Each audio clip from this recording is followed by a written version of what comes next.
अस्सलाम वालेकुम। एमरसन एहसास ज़िम्मेदारी पेज के साथ एक नई जगह पे पहुँचे हैं जो कि गिडाब का एरिया है। और गिडाब वो एरिया है जो कि कराची के कह सकते हैं कि बलूचिस्तान का इलाका कहलाता है। ये जो आप देख रहे हैं ये कराची के ज़रई ज़मीनें और ज़रई इलाका है जहाँ पर ज़राअत के जो भी कराची के मामलात हैं उसको सपोर्ट मिलती है। तो यहाँ पर एक नई टेक्निक स्टार्ट हुई है पिकनिक के नाम से, PQNK के नाम से, जिसके फाउंडर डॉक्टर आसिफ लाहौर वाले साहब हैं, जिन्होंने ये टेक्निक को पाकिस्तान में मुतारिफ़ करवाया।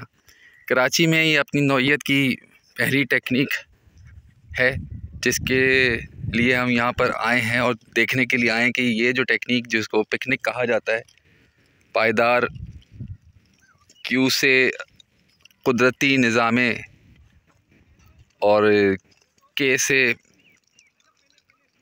पायदार कुदरती निज़ामे पैदावारी, ये टेक्निक का नाम है। इसमें ये पूरी आप देखें एक बराबर सारी बेल्ट है जिसमें ये फसल उगी हुई है।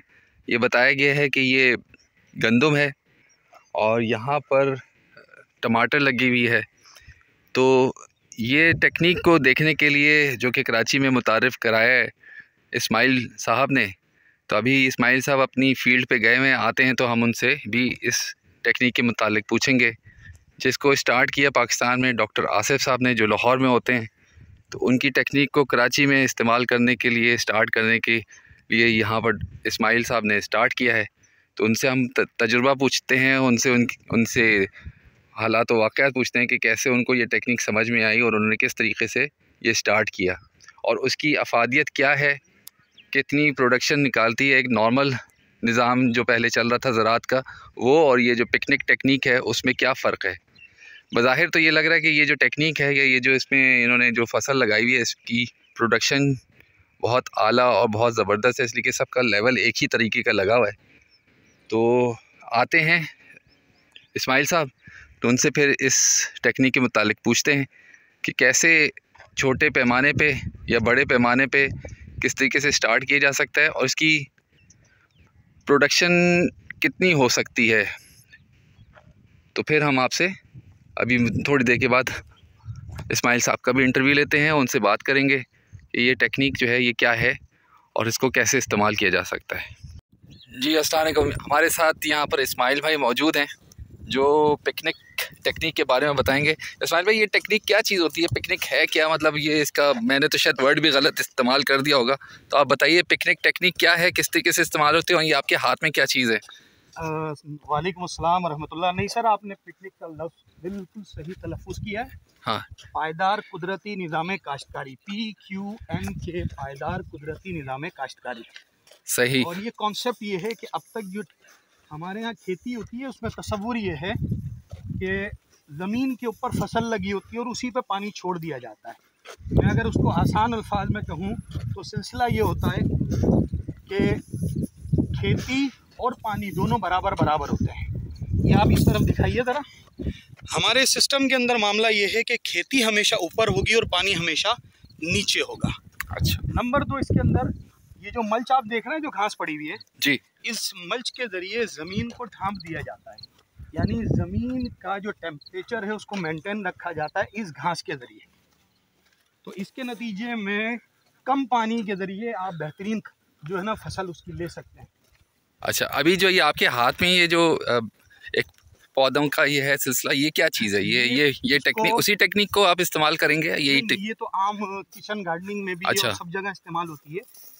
ये मामला ये है, इसको पनीरी कहते हैं एग्रीकल्चर लैंग्वेज में। ठीक है। और इसको लगाया इसलिए जाता है, देख रहे हैं आप ये ज़मीनें इतनी बड़ी, हाँ हाँ, कंफर्म नहीं होता कि कौन सा बीज निकल पाएगा और कौन सा नहीं निकल पाएगा। तो ये 1 बाई 2 फीट की एक ट्रे है। हाँ। जिसके अंदर 200 पौधे आसानी से लग जाते हैं। अब आप देखिए इसके अंदर ज़्यादा से ज़्यादा 60-50 पौधों ने जो है वो ग्रो किया है, बाकी के जितने बीज थे वो ख़राब थे या वो जर्मिनेट नहीं कर सके। तो अगर मैं इसको पहले ही बीज की सूरत में ज़मीन पर लगा देता तो उसका नतीजा ये होता कि 200 में से मेरे शायद 130 बीज जो थे वो कहीं भी यूज़ नहीं होते और मुझे पूरी जगह ढूंढनी पड़ती कि यार किस जगह मैंने बीज लगाया था और वो नहीं हुआ। तो यहाँ मुझे सिर्फ और सिर्फ 1 बाई 2 फीट की ट्रे में पता लग गया कि भाई आपके 60-70 बीज काम के हैं, वही हम उठाएंगे और ज़मीन में शिफ्ट कर देंगे। ठीक है। अच्छा, ये जो इधर ये पूरी जो लगी हुई है, पूरी पिकनिक टेक्निक से लगाया जी बिल्कुल, ये पूरी की पूरी पिकनिक टेक्निक से लगी है। और ये गंदुम है, ये गंदुम लगी हुई है सारी की सारी। ये देखें आप, खेती ऊपर है, पानी नीचे है। तो ये उस पानी की नीचे की वजह से इसकी ग्रोथ हो रही है। बिल्कुल, उसकी वजह यह है कि हमारा ये कॉन्सेप्ट गलत है कि पौधे को बहुत ज़्यादा पानी चाहिए। पौधे को पानी नहीं चाहिए, पौधे को सिर्फ और सिर्फ नमी चाहिए। अच्छा, सही। तो अभी तक की जो है ना, जो इसकी टेक्निक के तहत इसकी जो प्रोडक्शन है वो क्या बताया गया और कितनी निकलती है, क्या है?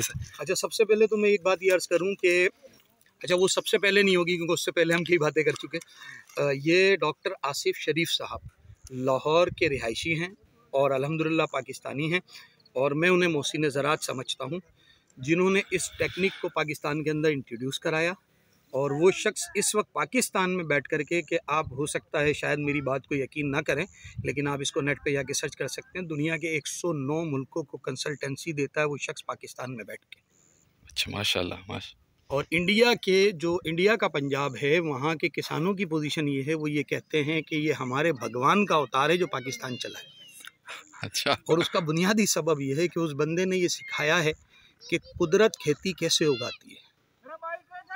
सही। मेरी उनसे खुद मुलाकात का मुझे शर्फ हासिल हुआ जब मैंने उनसे पूछा कि आपके जहन में ये बात कैसे आई कि आपको इस तरफ जाना चाहिए। तो कहा, ज़राअत का या पौधों का या एग्रीकल्चर का शौक़ तो फितरत ने इंसान की तबीयत में रखा है। बिल्कुल ठीक। फिर मैंने गौर ये किया, एक बात सोचता रहा मैं कि भाई अगर इंसान ज़मीन पे ना हो तो क्या पौधे, खेती, नबातात होंगे? तो मुझे जवाब मिला हाँ। उसका सबब यह है कि इंसान के वजूद में आने से पहले खेती दुनिया में मौजूद थी। तो लिहाजा खेती अपनी ग्रो के लिए, अपने परवान चढ़ने के लिए, अपनी नशोनुमा के लिए इंसान की काविश की मोहताज नहीं है। तो फिर मैंने कहा कि अच्छा, क्या अगर खेती दुनिया से ख़त्म हो जाए तो इंसान का वजूद रहेगा? तो मुझे जवाब मिला नहीं, क्योंकि एक इंसान की नशोनुमा और बका, वो दरख्त, पौधे या इससे हासिल होने वाली हर चीज़ गंदुम है, वो ज़मीन से ही आती है, दूसरे लफ्ज़ों में खेती है। तो इंसान जी नहीं सकता, नशोनुमा नहीं पा सकता। तो फिर उन्होंने कहा कि मैंने सोचा कि कुदरत कैसे उगाती है। तो फिर उन्होंने अपने कई बरस अमेज़न के जंगलात में गुजारे और वहाँ जा कर के इस चीज़ पे स्टडी की कि कुदरत का निज़ाम क्या है। तो उन्होंने फिर उसी कुदरत के निज़ाम को पाकिस्तान में इंट्रोड्यूस कराया और इसीलिए उसका नाम रखा पायदार कुदरती निज़ाम काश्तकारी। चलें इस्माइल भाई, बहुत आपसे अच्छा लगा आपसे बात सुन के। मेरा ख्याल है कि इसकी मदद से शायद लोगों को अगर समझ में आ जाए और वो आने वाले सबसे बुनियादी बात समझिएगा कि हम जो कुछ खाते हैं, यानी हर मशीन का एक तकाजा होता है, जो आप उसे इनपुट देंगे वही उसका आउटपुट होगा। सही है ना? मैं अगर किसी मशीन के अंदर क्रश करने के लिए मिसाल के तौर पर कचरा डालूंगा तो गोल्ड नहीं मिलेगा, मुझे कचरा ही मिलेगा। तो ये वो निज़ाम है जिसमें कोई यूरिया, कोई केमिकल, कोई पेस्टिसाइड, कोई स्प्रे, कुछ भी नहीं है। अल्हम्दुलिल्लाह हमने एक दाना, एक कतरा इसमें यूरिया का नहीं डाला। इब्तिदा में हमारे ये जो हारी मौजूद हैं हमें कहने लगे कि भाई आप जो है वो इसके अंदर यूरिया डालो वरना ये उठेगी नहीं। तो मैंने इनको कहा, ये उठे या नहीं उठे, मैंने यूरिया इस्तेमाल नहीं करना, मैंने केमिकल इस्तेमाल नहीं करना। अब मेरा काम था यहाँ तक पहुँचा देना, अब मेरे रब का काम है वो इसको खेती की सूरत में मुझे वापस करेगा या नहीं करेगा, ये उसकी मर्ज़ी। तो अल्हम्दुलिल्लाह ये आपके सामने। बेशक बेशक, बहुत शुक्रिया इस्माइल भाई, आपकी ये टेक्निक, अल्लाह ताला आपको कामयाब करे और आपकी इस टेक्निक के ज़रिए से और लोगों को भी ये तहरीक पैदा हो और उसके ज़रिए से वो और जगहों पे लगाएं और ये टेक्निक के थ्रू हम अच्छा पाकिस्तान को हरा भरा पाकिस्तान बना सके और जो हमारी मुश्किलात है गंदम के मामले में या और दूसरे जो ज़राअत के मामले में उसमें हमें कमी वाक़या हो। सर मैं आपको यहाँ एक बात अर्ज़ करूँगा, शायद हम चाइना को ये समझते हैं कि उसने इंडस्ट्रियल रेवोल्यूशन ला करके तरक्की की है। सर मैं आपको आर्टिकल भेजूँगा, आपका नंबर ले लूँगा मैं इंशाल्लाह। सर चाइना की जो बेसिक ग्रोथ है वो उसकी एग्रीकल्चर है। और उसके अंदर में आप देखिएगा कि वो खुद चाइनीज़ लोगों ने लिखा हुआ है अपने यहाँ का मामला, तो उसके अंदर वो बताते हैं कि हम आज भी दुनिया के अंदर वो वाहिद हैं जो अपनी आबादी के तनासुब के एतबार से अपने पास एग्रीकल्चर को हर साल 11.6% के हिसाब से मज़ीद बढ़ा रहे हैं। चलिए, आपसे इंशाल्लाह ये नंबर लेते हैं। इस्माइल भाई, आपका बहुत शुक्रिया। और दुआ में याद रखें। आमीन आमीन। तो ये थे इस्माइल साहब, इनसे हमने बातें सुनी भी और सीखी भी इंशाल्लाह, और उम्मीद करते हैं कि ये जो टेक्निक है पिकनिक की, जिसके मुतालिक बताया है कि ये पाकिस्तान के लाहौर के आसिफ शरीफ साहब जो हैं इसके पायनियर्स में से हैं, और उन्होंने ये टेक्निक मुतारिफ़ कराई है, और जिसके ज़रिए से हाई प्रोडक्शन यील्ड एक छोटे से रकबे पे इस्तेमाल की जा सकती है। तब तक के लिए अल्लाह हाफ़िज़। इंशाल्लाह ज़िंदगी रही तो इस तरह की और मज़ीद वीडियोज़ बनाएंगे। अपना ख्याल रखिए और इसी तरीके से आसानियाँ बांटते रहिए। अल्लाह हाफ़िज़। अस्सलाम वालेकुम। दूसरी तरफ हम पहुँचे हैं यहाँ पर वर्मी कंपोज मटेरियल है, दूसरे लफ्ज़ में आप ये कह लें कि ऑर्गेनिक खाद बनती है। और इस ऑर्गेनिक खाद को बनाने का तरीका ये है कि ये जानवरों का जो गोबर है उसको सुखाया जाता है, और उसको सुखाने के बाद यहाँ पर ये जो वॉर्म्स हैं ये इसके ऊपर छोड़े जाते हैं, जो कि इस खाद को बनाने के लिए, ऑर्गेनिक खाद बनाने के लिए इस्तेमाल होते हैं। और यही खाद जो है ये आपकी प्रोडक्शन यील्ड को बढ़ाने के लिए खेतों में इस्तेमाल होती है। तो ये एक नई टेक्निक है यहाँ पर, वर्मी कंपोज खाद, जिसको आप उर्दू में कह लें। तो ये जो है एक नई टेक्निक जो कि ऑस्ट्रेलिया में, न्यूजीलैंड में, यहाँ पर सारी जगहों पे चल रही है। पाकिस्तान में अभी कराची में और पंजाब साइड पे इसको शुरू किया गया है। तो यही अभी हम इस्माइल भाई से भी पूछेंगे कि इसका क्या तरीक़ाकार है, इसको कैसे बनाया जाता है, और इसके ज़रिए से भी कितनी प्रोडक्शन जो है वो साल में निकलती है और बनती है। तो ये पूरा प्रोसेस हम सीखते हैं, देखते हैं कि किस तरीके से स्मॉल स्केल पे कैसे इसको इस्तेमाल किया जा सकता है, और अगर लार्जर स्केल पे करना चाहें तो कैसे कर सकते हैं। तब तक के लिए मिलते हैं थोड़ी देर के बाद। जी इस्माइल भाई, मैं एक बात आपके तवज्जुह से ये उन लोगों से ज़रूर कहना चाहूँगा जो अपनी इन्वेस्टमेंट प्रॉपर्टी में करते हैं, सोसाइटीज़ में करते हैं, कि वो पैसा जो आज से पहले, क्योंकि आप खेल में होगा, आज से पहले हमारे यहाँ ये वाला कॉन्सेप्ट नहीं था कि भाई सोसाइटीज़ बनाओ बड़ी बड़ी, पैसा उसमें इन्वेस्ट कर दो, 3 साल बाद 4 साल बाद वो डबल हो जाता है।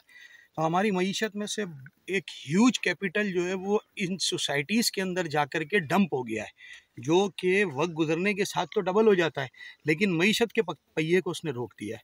तो मैं उन तमाम आबाब से जो इन्वेस्टमेंट करना चाहते हैं वो ज़रूर करें, लेकिन खुदारा फ़कत और फ़कत ऐसी सोसाइटी में या ऐसी ज़मीन पे ना करें जो बंजर रह जाए और अपने रिटर्न के अंदर कुछ ना दे रही हो। तो बराए मेहरबानी इन्वेस्टमेंट करनी है, बिल्कुल करें, एग्रीकल्चर सेक्टर में करें, अपनी ज़मीनें ख़रीद के करें।